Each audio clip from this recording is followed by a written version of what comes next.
おはようございます。めぐりかみたいちです。今日はコートドボ骨付き子牛の下処理の仕方、火の入れ方を詳しく解説していきたいと思います。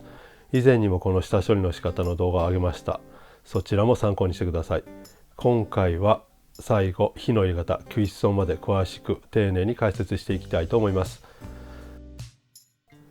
それではまずコートドボの下処理の方一緒に始めていきましょう。まず最初にモンショネという作業をしていきます。骨を出す作業になります。このように長さを決めて、まず肉の部分に包丁で切り目を入れていきます。その後骨の真ん中で薄皮を切ります。このように骨のど真ん中ですねを包丁で切って薄皮を切ってやります。その後包丁でその薄皮を剥がしながら肉の部分を取っていきます。基本的に骨と肉の間に薄い膜があります。そこを一気に剥がしていきます。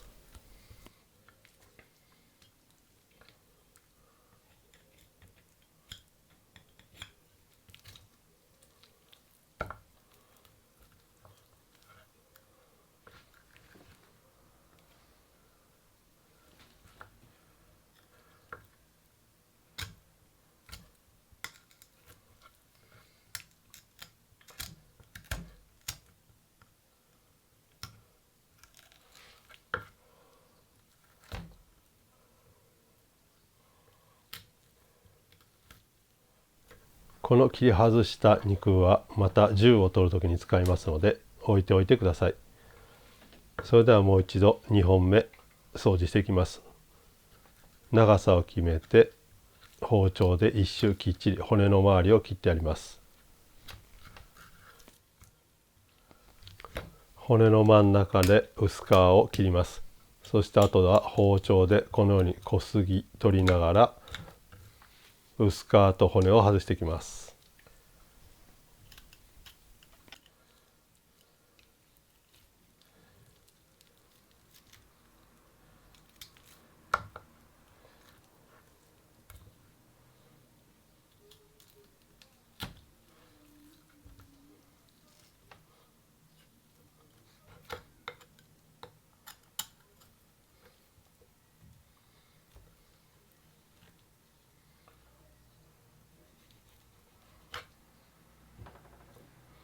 これできれいにモンショネができました。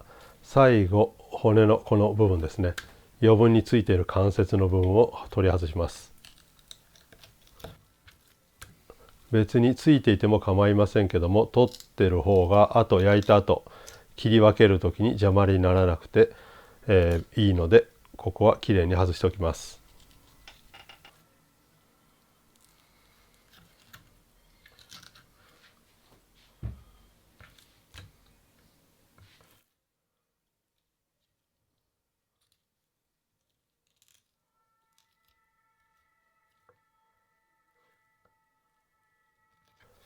それではタコ糸を使って肉の形を整えるフィッスレという作業をしていきます。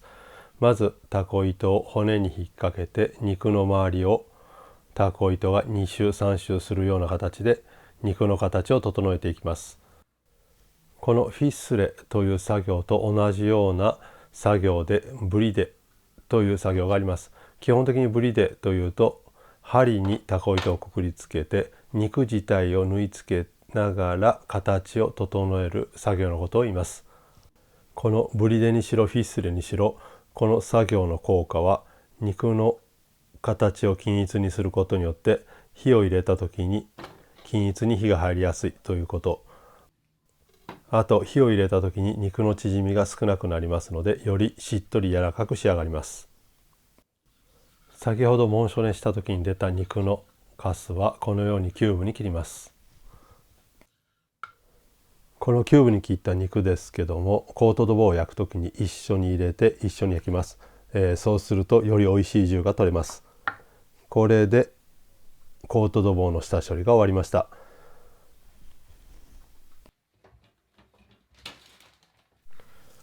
それでは焼く前に塩コショウで汗染め下味をつけていきます。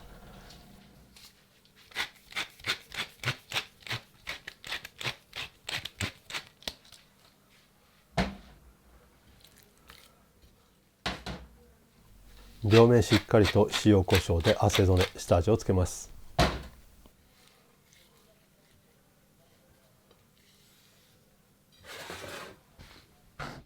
温めた鍋にオリーブオイルを入れて温度が上がってきたところで肉を入れます。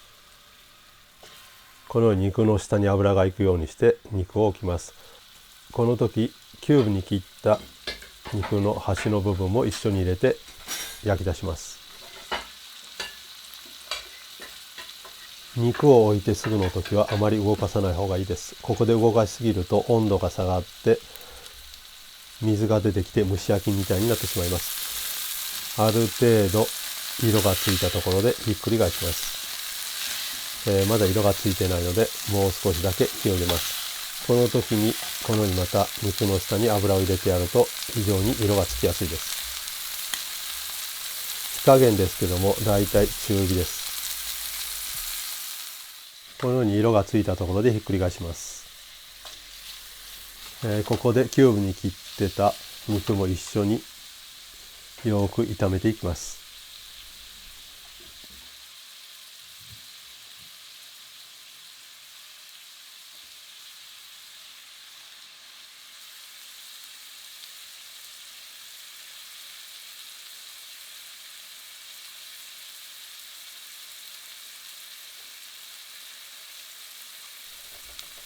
この時も中火を保ちながら焼いていきます。鍋のサイズですけどもこれぐらいのサイズがちょうどいいです。あまりにも小さすぎると狭すぎてなかなかきれいに焼けませんし、大きすぎると鍋の空いている部分が焦げてきます。このサイズがベストです。このように鍋底にうまみシュックルがついてキューブも焼けてコートドボー自体もきれいに焼けてきました。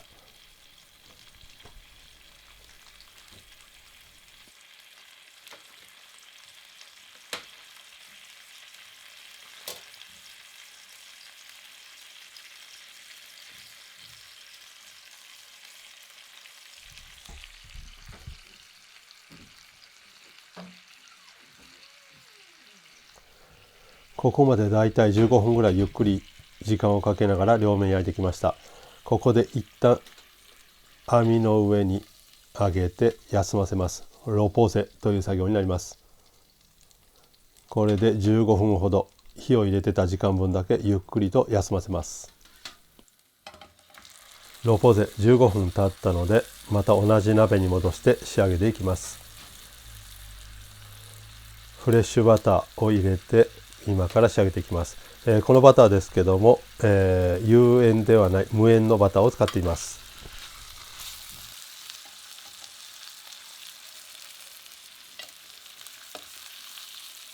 ここでアロゼという作業をしながら仕上げていきます。このアロゼという作業ですけども鍋に当たっていない部分上の部分にあったかい熱い油をかけることによってよりじっくりと火が入っていきます。それと鍋の底に残っているうまみ、あと肉の香りがまた上に乗ってより美味しく仕上がります。この時ですけども、バターを焦がさないような状態を保ちながら中火で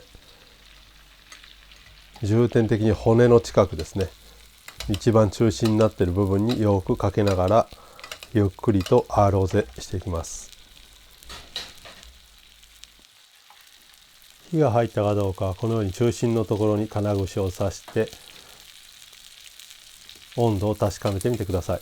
もし温度計があるのであれば温度計を使っても構わないですし、竹串で2、3秒置いてから唇の下のところに当てて温度を測って火の入り方、吸湿温を調節してください。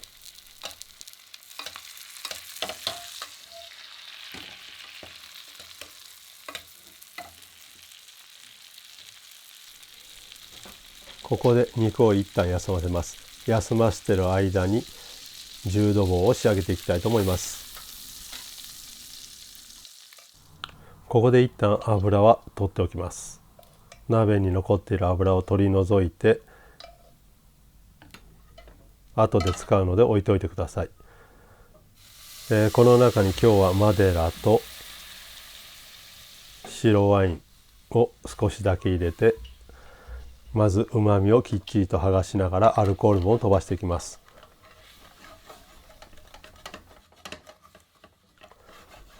鍋底のうまみをきれいに剥がし終わって半量ぐらいまで煮詰まったところで、ここでフォンドボーを入れます。またフォンドボーの作り方は動画がありますので、そちらを参考にしてください。フォンドボーを入れたら一沸かしさして濃度と味を調節していきます。基本的に10はそこまで濃度をつける必要はありません。ソースと違って10なので、そこまで濃度をつけずに先ほど取っておいた油を入れて、この油で軽く濃度をつけていきます。この油で濃度をつけるという表現ですけども、油を入れることによって重が乳化されるので軽く濃度がつくという意味になります。味を見て美味しいので、ここでパッセ10をこして10度棒の完成になります。今回は本当にナチュールの10度棒ですけども、もちろん最後いろんな香草などを入れても美味しいと思いますし、好みで試してみてください。10を作っている間に休ませていた子牛コートドボを今から切っていきます。フィッセルを忘れずに切って、まずこのように骨の部分をまず1回目に外していきます。このようにきれいにロゼに上がっています。この骨の横の部分ですね、俗に言われるカルビの部分ですけども、これも美味しいので一応削って置いておきます。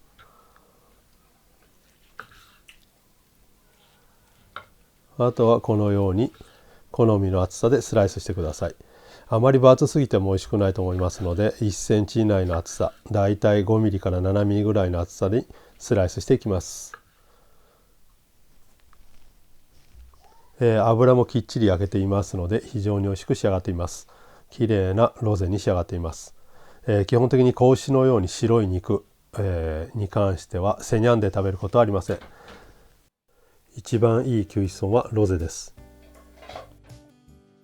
それでは温めたお皿に盛り付けていきたいと思います。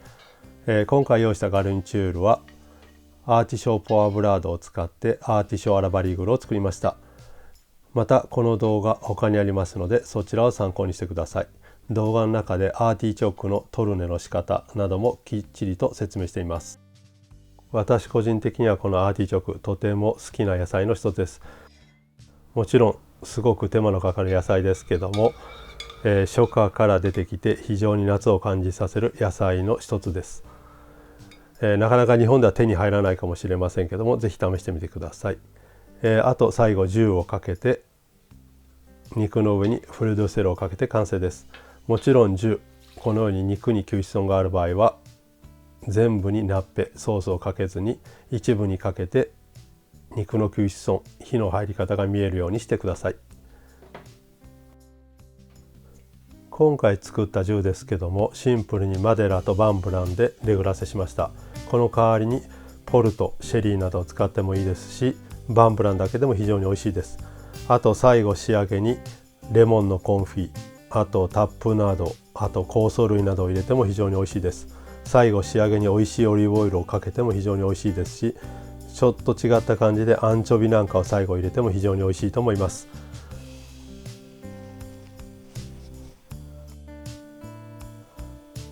それではお疲れ様でした。ボナペティ。